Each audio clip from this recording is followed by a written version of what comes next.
তোমরা সবাই ভালো আছো, আমিও ভালো আছি। Welcome back to my channel Debashree Binodini. আর আজকেও দেখো রান্নাঘর থেকে ভিডিও স্টার্ট করেছি। তো এখন তাড়াহুড়ো আছে প্রচুর পরিমাণে, ভিডিও করার টাইম একদমই নেই, কিন্তু তবুও স্টার্ট করেছি। তো বিশেষ বিশেষ রান্না আজকে সেরকম কিছু হবে না, তো যেগুলো হবে সেগুলো তোমাদের সাথে আশা করি শেয়ার করতে পারবো। আর কি বলো তো, পুরো দিনের কাজ করবো যদি সবটা দেখাতে যায় অনেক বড় ভিডিও হয়ে যাবে, তখন হয়তো দেখা তোমাদের পক্ষেও অসম্ভব হবে আর আমার পক্ষেও আপলোড দেওয়া অসম্ভব হবে। কারণ এখন তো জানো নেটের কীরকম প্রবলেম চলছে, প্রত্যেকেরই কাছে শুনছি যে নেটের খুব প্রবলেম চলছে। তো আমারও সেম, আমার তো ওয়াইফাই নেই, ফোন নেটেই কাজ হয়, তো সেজন্যে আপলোড দিতে কষ্ট হবে। তো চলো দেখে থাকো পুরো ভিডিওটা, কী কী এখন অবধি করেছি আর করছি সেটাই তোমাদের দেখাচ্ছি। তো এখানে দেখো প্রেশার কুকারের মধ্যে আলু সিদ্ধ করতে দিয়েছি, এটা আলুই হবে, মানে আলু মাখবো আর কি, বা আলু চোখা যেটাই বলো। এখানে ভাত বসিয়ে দিয়েছি। আর এখানে কালকে একটু ছানা করে পনির করেছিলাম, হ্যাঁ, তো বাড়িতে তো পনিরটা বেশ ভালো মতোই জমে গেছে, তো ওইটাই আজকে তরকারি বানাবো। তো তরকারিটা বানাবো, এই দেখো এখানে ডুবো ডুবো করে আলু কেটে রেখেছি, আলুটা দিয়ে তরকারিটা বানাবো। আর এখানে বেটে রেখেছি মানে মা বেটে দিয়েছে আমাকে। এখানে চাটমগজ, পোস্ত আর কাজু বাদাম আর কিশমিশ এগুলো বাটা রয়েছে। আর আদা বাটা তো আমার আগে থেকেই থাকে ফ্রিজের মধ্যে, তোমরা তো অনেকে জানো যারা আমার পুরনো বন্ধু আছো। আর এখানে একটা টমেটো নিয়ে নিয়েছি বড় সাইজের, একটা লঙ্কা দিয়ে দেবো, কাঁচা লঙ্কা। আর এখানে কুকারের মধ্যে ডাল হয়ে গেছে। আর মা ওইদিকে বাটতে বসেছে তিল, মানে আমাদের জমি থেকে তিল এসেছে, তো সেই তিল মাকে ভেজে দিলাম। মা ভাজা তিল বাটা খেতে আমি দুজনেই খুব ভালোবাসি, তাই বললাম একটু বেটে দাও। তো এই সিম্পল রান্নাবান্নায় আজকে করার ইচ্ছে আছে, তো দেখি কতটা কি করে উঠতে পারছি। অনেকটা টাইম লেট হয়ে গেছে আজকে রান্না বসাতে, না আমার প্রচুর টাইম লেট হয়ে গেছে। স্নান করে এসেছি, এখনও কিন্তু লাজরাবার আমি টাইমই পাইনি, ক্রিম মাখতেও টাইম পাইনি। তো চলো সব কিছু কমপ্লিট করে নিই, আবার তোমাদের সাথে পরবর্তীতে দেখি যদি রেসিপিটা পারি তো শেয়ার করবো। দেখতে থাকো পুরো ভিডিওটা। আর যারা লাইক দাওনি প্লিজ দেখো তোমাটা লাইক দিয়ে দাও, শেষে একটা কমেন্ট করবে অবশ্যই। আর সাথে থাকো, পুরো ভিডিওটা দেখবে, কেউ স্কিপ করবে না কিন্তু। তো দেখো এখানে পনিরের তরকারিটা করবার জন্য পনিরটাকে আমি ভাজতে দিয়ে দিয়েছি। আর এইভাবে পনির তোমরা নিজেরাও বাড়িতে বানাতে পারো। তো ছানাটাকে খুব ভালো করে জল ঝরিয়ে একটা জায়গার মধ্যে সেটাকে মানে চেপে চেপে রেখে, একটা থালা ডালা কিছুর মধ্যে চেপে টেপে রেখে অন্য একটা ঢাকা, মানে চাপা ঢাকা ওপর থেকে দিয়ে দেবে। আর তারপরে 24 ঘন্টার মতো ফ্রিজে রেখে দিলেই পনির তৈরি। তো আমি এইভাবেই বানাই বাড়িতে। তো পনিরটা ভেজে নিলাম। তো কী বলো তো, দোকানে পনিরগুলো ভাজতে গেলে অনেক সময় ছেড়ে যায়, কিন্তু এই পনিরটা ভীষণ সুন্দর হয় আর খুব সফট হয় খেতে। তো তারপরে দেখো আমি আলুগুলোকেও ভেজে নিচ্ছি। তো আলুগুলোকে ভালো করে ভাজার পরে ওই কড়াইয়ে আর কিছুটা তেল দিয়ে আমি এখানে ফোড়ন দিয়ে দিলাম জিরে, মানে গোটা জিরে, তেজপাতা আর এলাচ দিয়েছি দারুচিনি ফোড়ন দিয়ে তরকারি খেতে বেশ সুন্দর লাগে। তো ফোড়নটা এসে গেলে একে একে মশলাগুলোকে দিয়ে দেবো। আর এটা আমি তোমাদের সাথে রেসিপি ভিডিও শেয়ার করছি না, এটা জাস্ট আমি বানাচ্ছিলাম, তাই তোমাদের সাথে এটা শেয়ার করেছি যে আমি কিভাবে বানালাম দেখো। তো একটু সামান্য হলুদ দিলাম এই কারণেই, কারণ টমেটোগুলো দিলে পরে তেলের মধ্যে না, যদি হলুদ বা লবণ কিছু না দিই তাহলে প্রচুর পরিমাণে তেল ছেড়াকে আমার ভীষণ ভয় লাগে, তো সেজন্য আমি আগে একটু হলুদ দিয়ে দিলাম। তো তোমরাও এটা করে দেখতে পারবে, মানে দেখো যে তেল ছিটবে কম। তো তারপরে দিলাম দেখো আদা বাটা। তো এখন আমি টমেটো আদা বাটাটাকে ভালো করে কষিয়ে নেব। আদার গন্ধটা যখন চলে যাবে তখন তারপরে বাকি মশলাগুলো অ্যাড করব। তো এখন আমি ভালো করে কষতে দিয়ে দিচ্ছি। আর এদিকে দেখো আমার ভালো করে কষানো হয়ে গেছে, তার মাঝে দিয়ে দিয়েছি লবণ। তো লবণ দিয়ে দেওয়াতে টমেটোটা একদম গলে গেছে আর গ্রেভি টাইপের হয়ে গেছে। তো সেজন্যে এখন দেখো আমি এখানে মানে গ্রেভিটাকে আর কি ভালো করে মিক্সড করে নিচ্ছি আর কি।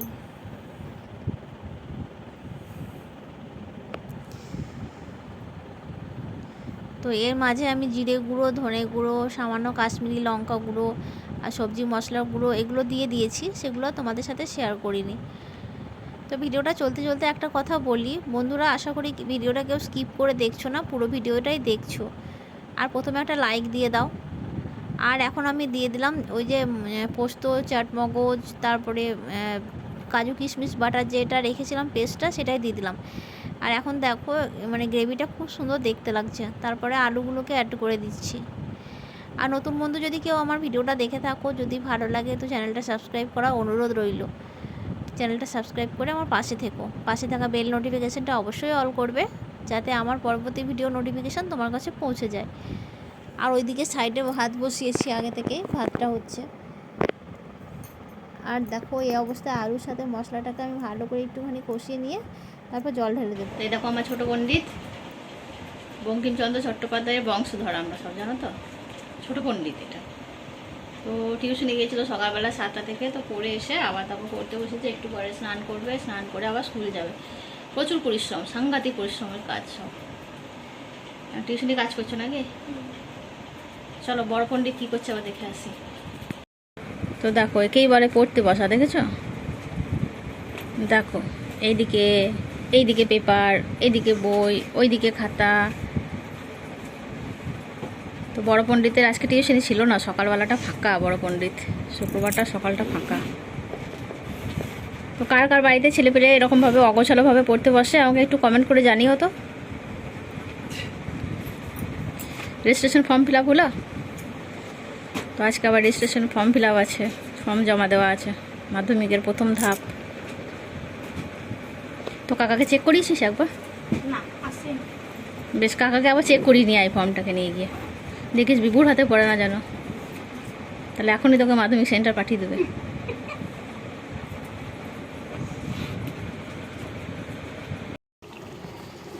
আর আমি তরকারিটাকে জল ঢেলে দিয়ে চলে গেছিলাম, মাঝে অনেকটা সময় পার হয়ে গেছে, তারপরে আসছি আমি তোমাদের কাছে। তো তরকারিটা আমার হয়ে গেছে, আর কি বলো তো, আলুগুলোও সিদ্ধ হয়ে গেছে, পনিরটাও দিয়ে দিয়েছি, নামাবো। তো নামানোর আগে অল্প একটু গরম মশলা গুঁড়ো দিলাম আর সামান্য পরিমাণে মেথি পাউডার দিয়ে দিলাম, তারপর তরকারিটা নামিয়ে নিলাম। তরকারিটা খেতে অসম্ভব সুন্দর হয়েছিল। তারপরে চলে এলাম পুরো দিনের পরে একদম বিকেলের দিকে। তো এটা বিকেল মানে সন্ধ্যের দিকেই বলতে গেলে। তো এখন আমি পরের দিনের জন্য সবজিগুলোকে কেটে নিচ্ছি। এটা তো আমার রেগুলারের কাজ, তোমরা যারা পুরনো বন্ধু আছো তারা তো জানো যে আমি মানে আগের দিন থেকে সবজিটা কেটে রাখি, তাতে আমার সকালে রান্না করতে অনেকটা হেল্প হয়ে যায়। তো কী বলো তো বন্ধুরা, এখন আমি আলু কাটছিলাম, যেহেতু পরের দিন শনিবার পোস্ত হবে। তো আলুটা কেটে নিচ্ছিলাম, আর আলুর বড়াটা এইসবগুলো তো আমাদের শনিবারে মাস্ট হয় আর কি, মানে যা যা হবে আমি গুছিয়ে একদম কেটে রাখি। তো অনেকে আমাকে বলে যে এইভাবে আগের দিন থেকে সবজি কাটতে নেই, কেটে রাখতে নেই, সবজিটা খারাপ হয়ে যায়। কিন্তু সত্যি বিশ্বাস করো, আমার না এরকম যদি না করি আমি একটুকুও মানে কি বলবো কাজ করতে পারবো না। সকালবেলাতে রান্না করতে গিয়ে না আমার একদম হয়ে উঠবে না, আমি পেরে উঠবো না, সেজন্য আমি কেটে রাখি। এটা আমার অনেকটা পরিমাণে আসান হয়। আর তারপরে চলে এলাম দেখো রাত্রে। তো কি রান্না করব রাত্রে, রুটি দিয়ে কি বানাবো সবজি, সেটাই ভাবছিলাম। তো ভাবতে ভাবতে আমার মেয়েরা বললো যে মা আজকে সবজি কোনো কিছু বানাতে হবে না, তুমি আজকে আমাদেরকে এগ রোল বানিয়ে দাও। তো আমি খুব একটা বেশি মানে কি বলবো তর্কাতর্কি না করে না একদমই রেডি হয়ে গেলাম, কারণ অনেক দিন থেকে আমারও না একটু অন্যরকম কিছু খেতে ইচ্ছে করছিল, আর বাইরের খাবার খেতে চাইছি না। কারণ তোমরা তো জানো আমাদের পুরো বাড়ি মোটামুটির মধ্যে খুব অসুস্থ হয়েছিলাম, আমরা এখন একটু সুস্থ আছি। আমি নিজেও খুব বেশি পরিমাণে অসুস্থ হয়ে পড়েছিলাম। তো সেই জন্য বাইরের খাবারটা খেতে চাইছিলাম, ঘরের মধ্যেই এগ রোলটা বানিয়ে নেবো। সেই জন্য আমি ময়দাটা মাখতে আরম্ভ করে দিয়েছি। আর এই দেখো আমি রুটিগুলো বানিয়ে নিয়েছি, আর কিছুটা রুটি কী বলতো রেখে দিয়েছি মা আর বিভুর জন্যে। তো ওরা তো এগরোল খাবে না, ওদের জন্য রুটি রেখে দিয়েছি। আর আমার দেওরও খায়নি, অবশ্য দেওর ভাত খেয়েছিল যেহেতু ওর শরীরটা খুবই খারাপ। আর এখানে দেখো আমি স্টাফিংয়ের জন্যে শসা, পেঁয়াজ আর কাঁচা লঙ্কা মেশাইনি, শসা পেঁয়াজ ভালো করে মিশিয়ে নিলাম, আর কাঁচা লঙ্কাটা আলাদা করে কোচানো আছে। এদিকে সস আর বিট লবণ দেওয়া ছিল শসা আর পেঁয়াজের মধ্যে। তো সব রকম মিশিয়ে তারপরে এখন ডিম ফেটিয়ে একদম সব ঠিকঠাক করে নিয়ে তারপরে আমি এটাকে বানাতে আরম্ভ করছি। কারণ কি বলতো মানে পরে তখন এই রুটিগুলো বানিয়ে নিয়ে তারপর স্টাফিংটা বানাতে অনেকটা লেট হয়ে গেলে রুটিটা ঠান্ডা হয়ে যায়, খুব একটা ভালো লাগে না খেতে। তো সেই জন্য আমি সব কিছু রেডি করে নিয়ে তারপরে বানাতে আরম্ভ করেছি। তো দেখো এখানে আমি একটু করে বানিয়ে নিয়েছি। তো আমি তো এভাবেই বানাই, তো আমি জানিও না আদৌ এগরোল কীভাবে বানাই। তো আমার মনে হয় এরকম করে হয়তো দোকানেও বানাই। তো রেস্টুরেন্টেও কখনো বানানো আমি দেখিনি, শুধুমাত্র খেয়েছি আর কি, রেস্টুরেন্টে আনাগুলো খাই, আর ওখানে গিয়ে কি মানে বানানোটা আমি কোনো দেখিনি আর কি। তো আমি তো এইভাবে বানাই, বাড়িতে ভালোই লাগে খেতে।